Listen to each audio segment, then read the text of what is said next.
My boss fired me 1 week before my maternity leave. What he didn't know. My brother-in-law had been an employment attorney for 15 years, and he'd been waiting for a case exactly like this. So I worked at this mid-sized marketing firm for 4 years. 4 years. Perfect reviews. Never missed a deadline.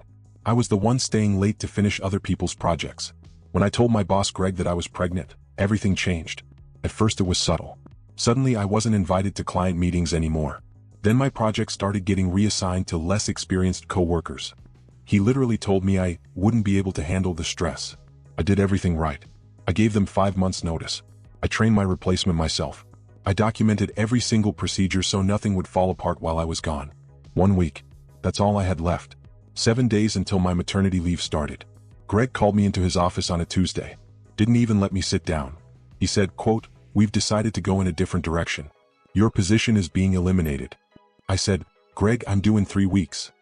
He looked me dead in the eyes and said, "That's not my problem. Clean out your desk by noon." No severance. No benefits. Nothing. I went home and cried for 2 hours. My husband was furious. That's when my sister called to check on me and I told her what happened. She went quiet and then said, "Put Marcus on the phone." Marcus, her husband, specializes in pregnancy discrimination cases. The man has a success rate that makes other attorneys cry. When I told him everything, he started laughing. Not mean laughing.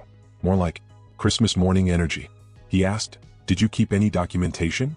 I said, "Marcus, I kept everything. Every email. Every meeting note.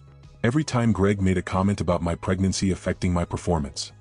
He went silent for 10 seconds and said 4 words I'll never forget: "We're going to trial." What Greg didn't know. He was dumb enough to put things in writing.